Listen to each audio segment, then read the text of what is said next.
let's start with caregivers layout.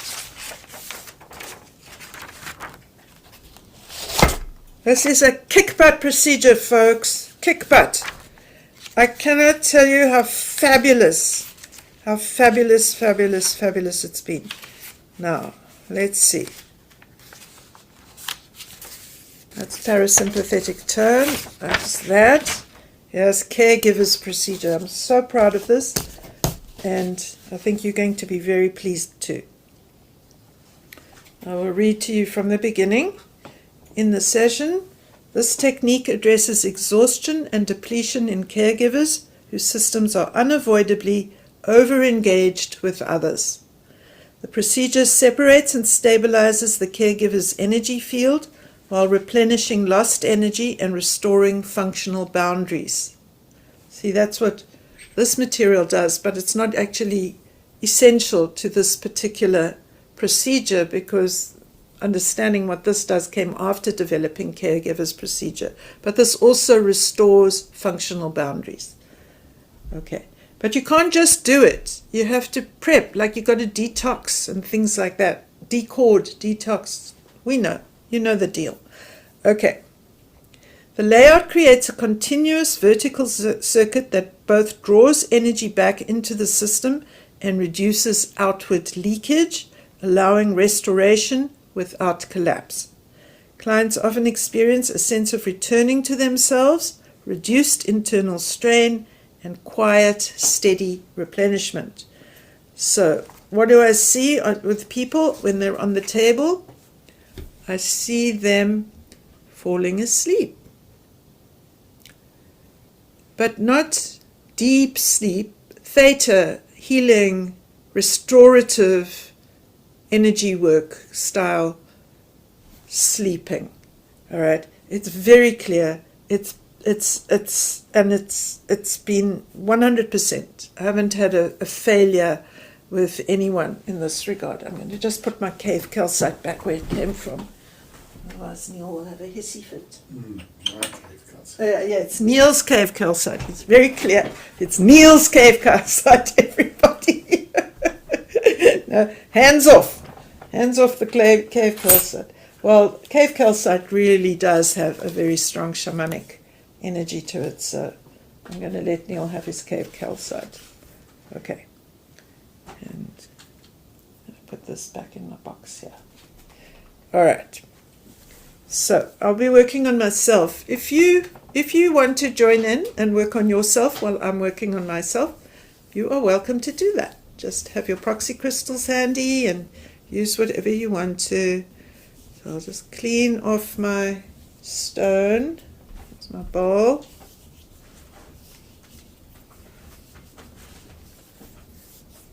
And then I'll tune it to me.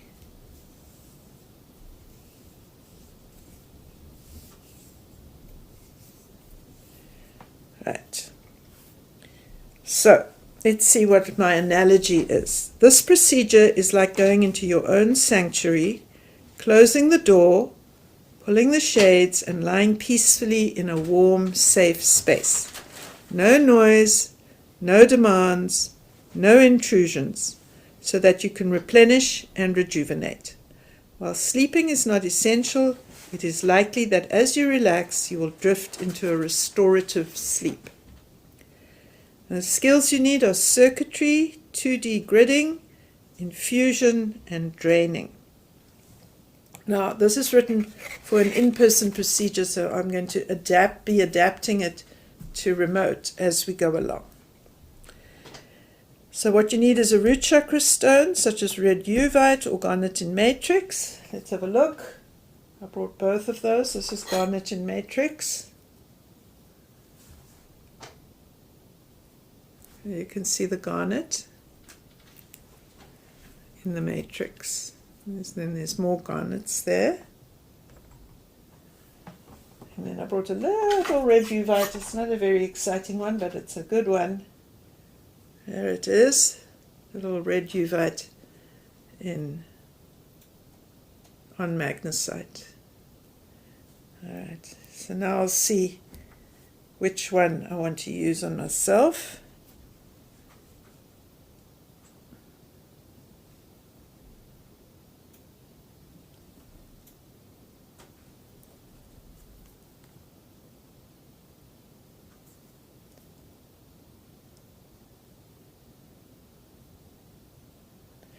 So this one wants to go here, and this one wants to go here.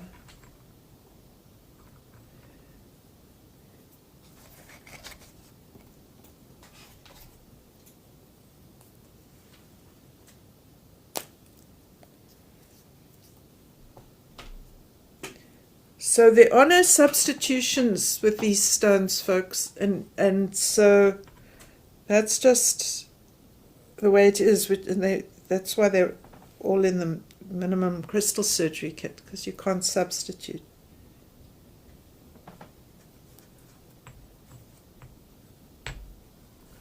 I'm going to do this.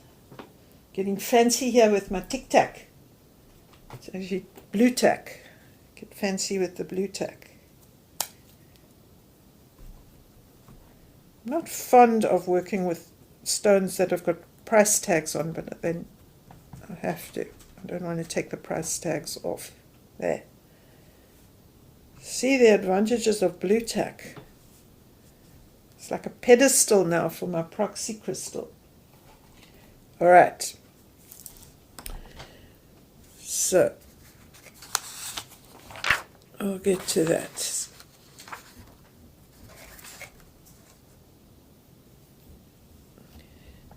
So you want to prep. So I've put these stones in, but to prep you want to decord relationship cording in both directions. So that would be from others to self and from self to others. So I have my decording material here, and I'm going to leave these stones in place because they're in and they're not interfering with my decording. In fact, they're helping my decording, so very good. So we'll decord this way. So this is from others to me, decording that out.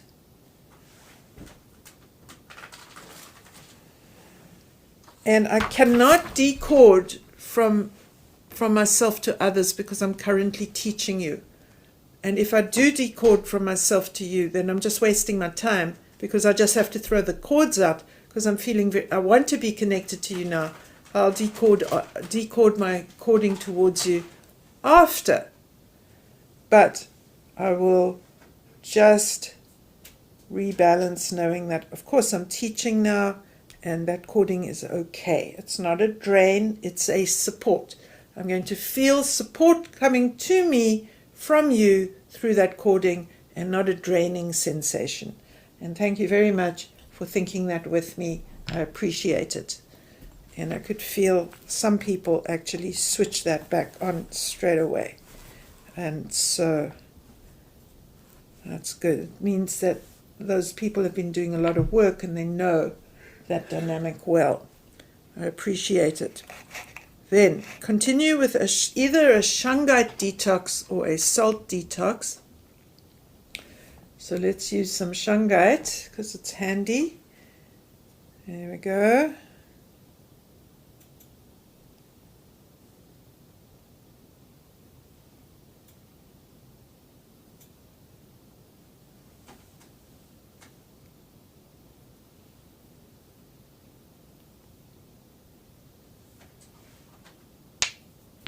Any questions there?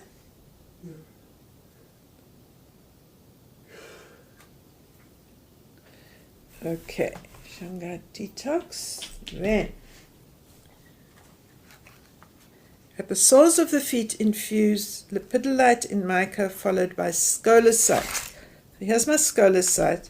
Actually using scolecite a huge amount, and I was interested to see that in the earlier part Cam brought up scolecite, so that let me know instantly that Cam and I were on the same wavelength with regard to the scolecite, where we've discovered a bunch of other uses. And Cam, if you want to put in chat other uses that you've discovered for scolecite, please do, because I've honestly discovered that it is an amazing stone, and it's because of it's so airy and light and helps with very specific dynamics in an amazing way. So that is something we will investigate more, but not right this second. We'll just talk about how to use it here. Now there is another stone that is also good, and that would be petalite.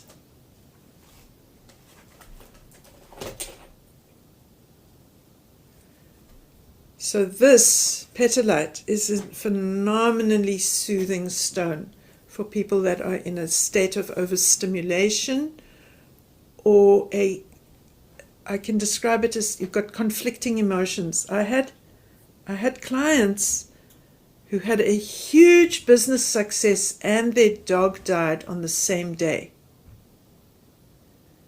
So that is like the worst thing that can happen to you and the best thing that can happen to you on the same day. That oscillation, the petalite was able to help with.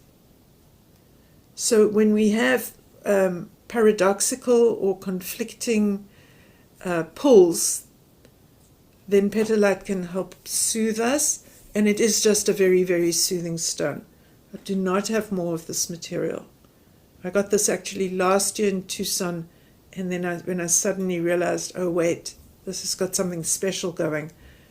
By that time I only had 3 of these left, and I took 2 for myself and gave the other to an anesthesiologist who just went, what is that? I need that. So there it is.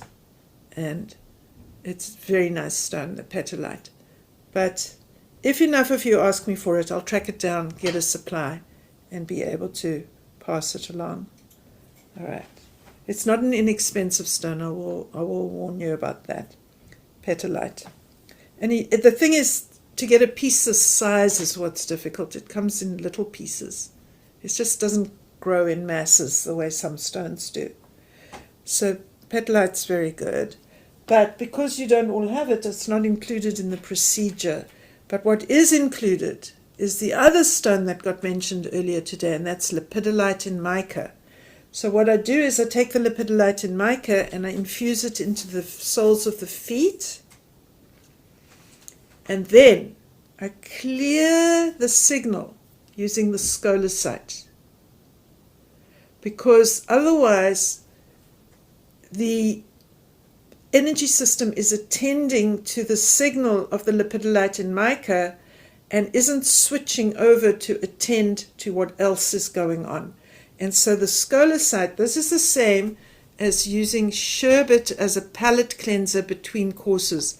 It's, for example, if you go wine tasting, I think they make you smell coffee in between.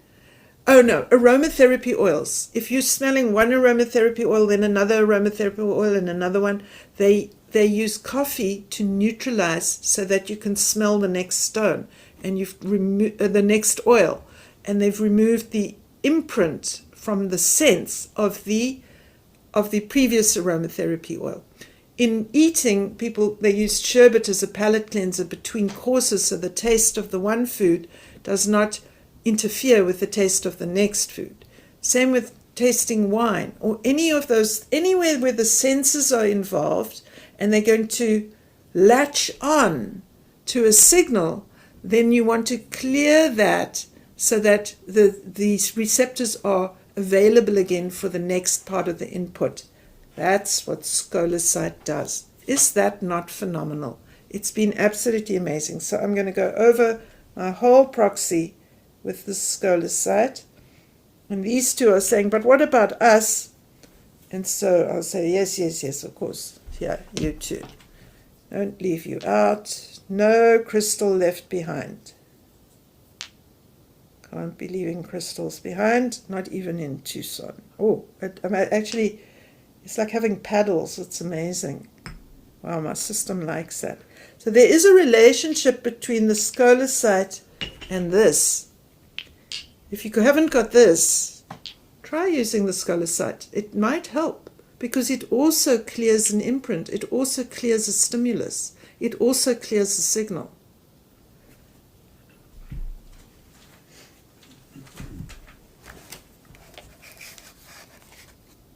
All right. So now we've prepared the system for separation, calming, and receptive restoration. We're happy. Okay.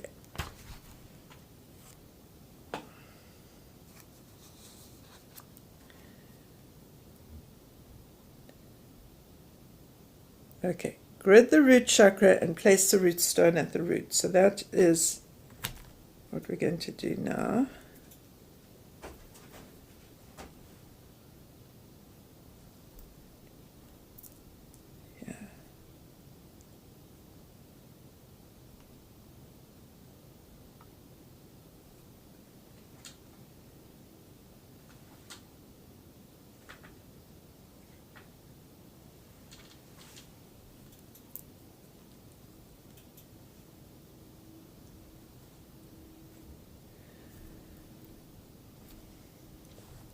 Place Larimar on the second chakra.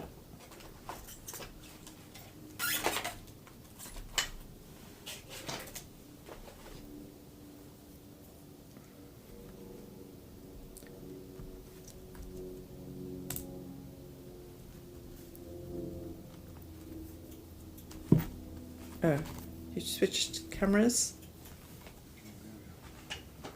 All right. So in an in-person session, you place a Larimar in the second chakra. The bigger the piece of Larimar, the better. The Larimar really, really, really is important. And you want to take your time. You don't plonk the stones down as quickly as you can.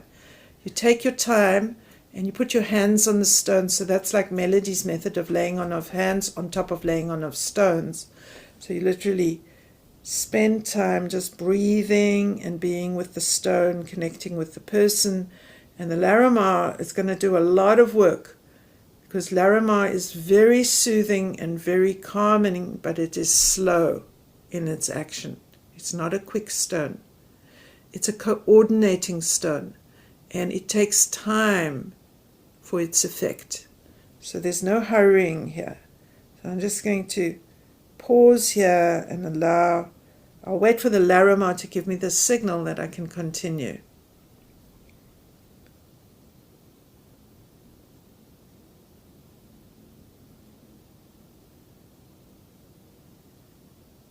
Right. Now, you need 2 morganites for this. I said, why can't I use 1 morganite? Why must I have 2 morganites? I thought that's a good question, because the stones guided me that I needed 2 morganites. So I thought, I never questioned it until last night. And then last night I said, why 2 morganites? People are going to complain. Morganite's not inexpensive. So, well, 1 morganite is outward facing, and now the other morganite is inward facing. So the 1 morganite is interfacing with your energy field and what's coming into your energy field from outside of you. And the other morganite is interfacing with your energy system and sending information into your energy system. So it's the same as you. I can't look here and here at the same time, and nor can morganite. And that's why you need 2 morganites. Okay? And that's just the way it is. So 2 morganites. There we are. Now morganite has become my very, very best friend. I spoke earlier about rose quartz softening and having you be more receptive. Well, morganite goes 1 step more than rose quartz. Morganite actually helps lay down defense mechanisms, defensiveness, actual defensiveness, defense mechanisms and defensiveness, so that you soften and you stop putting up that wall going, oh, I'm in denial, I don't want to hear about this, or I can't be listening to that now, or this is too much, I'm going to just project it out.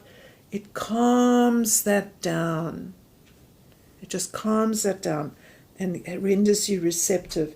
So that's why 1 is outward facing and then 1 is inward facing, because of course morganite is also extremely lovely stone, but it's very loving and it puts in a lot of amazing energy. So let's put the morganite on. You can feel my system saying, come on, put it on me already. Why are we lollygagging about that?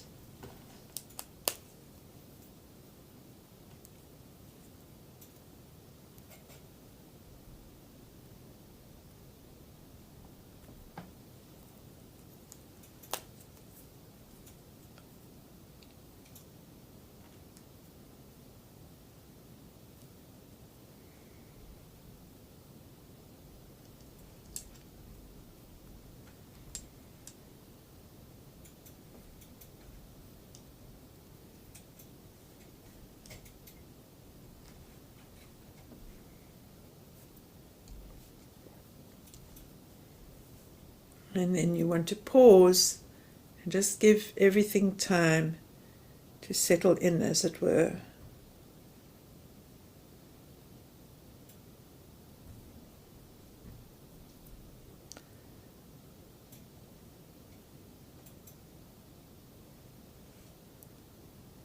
Lovely. I can feel the change happening in me, and it's making me go silent, so I have to keep myself going. It's just as well I didn't decord from all of you. Otherwise we would have been in deep trouble. Okay, the next stone to use is eudialyte. Now eudialyte is the most interesting heart stone. It is a unique heart stone. You cannot use another heart stone for this, because eudialyte is the heart stone that has your heart turn towards you instead of out towards the world. Phenomenal. And that is why it is used in the caregiver's procedure, because at a certain point you need to use your heart energy for your own energy system, and not have the energy just be drained out by all and sundry. There we are. We've got our larimar here on the side. Red uvite and magnesite. I'm actually going to change this a little bit, because the layout says I should. And this can rather come here. Yeah, that's better. I've got the larimar, I've got garnet, larimar, 2 morganites, and eudialyte. And I can feel myself shifting, because what I can feel happening is I can feel myself slowing down, and I can feel myself not caring in the way that I was 5 minutes ago. It's not that I don't care, it's just that I realize, hey, stop that huge, intense output of energy. It's not necessary. It's too much. It's a fire hose. We don't need a fire hose. We need to modulate. All right. Now we've got that layout in place.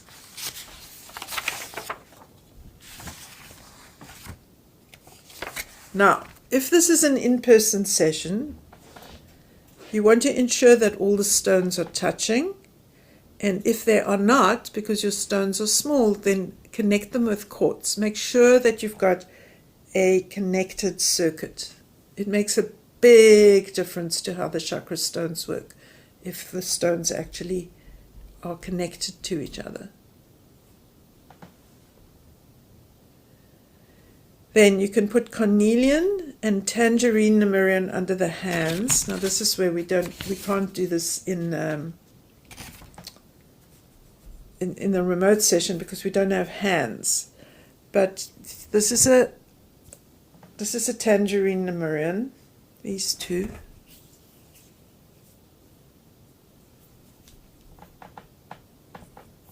And then this is cornelian.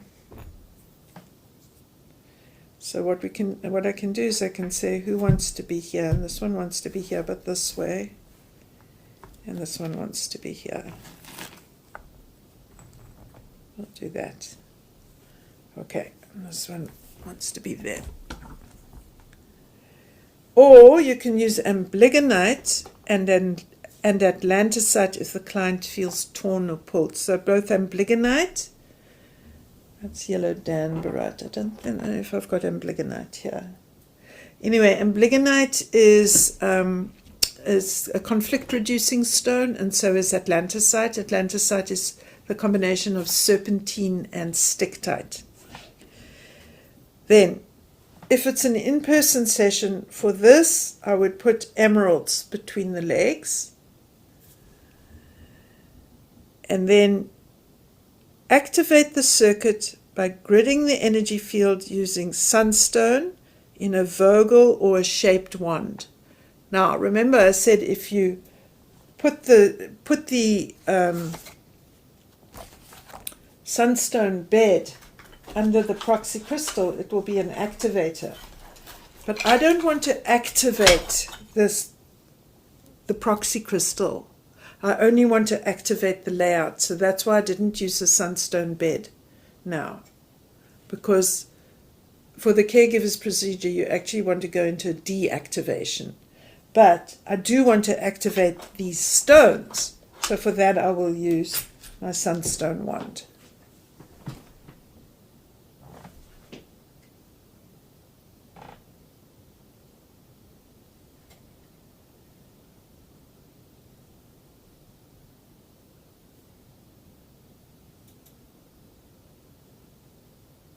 Whew, it's amazing what I can feel.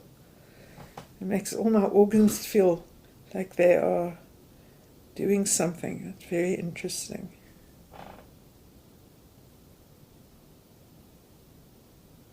Good. And then you've got to leave this in place and do other things. Calmly, quietly, patiently, because you want to let this do its magic and you want to give it time. And you'll be able to watch the person just gently drifting, relaxing, changing state really, really powerfully. So there's the other things that you can do. You can use sardonyx if the system appears shattered when people are in caregiving role. They have not got enough time for themselves. They also don't have enough time for their errands. They don't have enough leisure time where they can rest and restore and replenish their energy. They don't have enough time with their friends. It's really, really hard. And that ends up scattering their energy or shattering their energy. So then you can use sardonyx for shattered energy. And once the system is ready for containment, that's when you can use appetite to help it. So let's see, I've got some appetite here. So I don't know where the sardonyx is, but I'm not feeling shattered. I'll rather use the appetite because that's a better one for me. And I can just use it infuse it into the energy field like so. How are we doing time-wise? Ooh, I better hurry up. Never enough time. All right. And then you can complete with draining stress off the energy system using the Fardens. You can infuse howlite or aura rose quartz. That's another nice thing that I got in Tucson because I can't get the aqua aura spheres. So instead, I've switched over to aura howlite, and then I've been using this aura rose quartz. Absolutely fabulous. And that's what we will use that to complete this. And of course, one can totally finish off using the aluminum ceramic sphere if you have it. But this is also good and definitely a step you want to do. And there we are. I actually can feel a little bit dizzy. I feel a little bit dizzy from it. So it must be working on my blood pressure to bring it down. Well, of course, it's rose quartz. It will bring my blood pressure down. Okay, I'm going to stop because it's putting me in a trance, which I like. So I'll do it after I finish teaching. It's not good to teach in a trance. Well, it might be good to teach in a trance. It could come out better. You never know. All right. Any questions? I'm not sure what Josh was exactly referring to say. Does it have a benzodiazepine-like effect? No, it's not like Ativan because Ativan is an inhibitor in the brain, and for that you need the Alexander technique if you want to get that effect naturally. Are there any stones that do that? There may be, but it's not this. This is not that kind of it's not an anti-anxiety. It is a completely different, it's in a completely different layer of one's being. This addressing the nervous system in a very particular way. And the energy system. It's actually addressing the energy system in a very particular way. And so, is it relaxing? Yes. It's deeply relaxing. But is it like benzodiazepine? No, it's not. And then Valerie asks, is it okay to use quartz as a stand-in for stones they don't have? No, you got to get the stones. You can use quartz to connect small versions of the stones, but you do want to have the stones. There's no substitution here. But you can use quartz to amplify very small stones. And don't substitute the eudialyte, folks. Don't. The only heart stone that does what eudialyte does, because literally us caregivers are turning our hearts inside out, and the eudialyte literally turns our hearts back inside, so that it can function for our own benefit. Okay? Is that it? All right, good. Are we ready for the next one? I think everybody just get up, get a drink of water, and then we'll continue. But don't go away, because I am actually just continuing. But it is a good moment to just get up and stretch your legs and get a drink.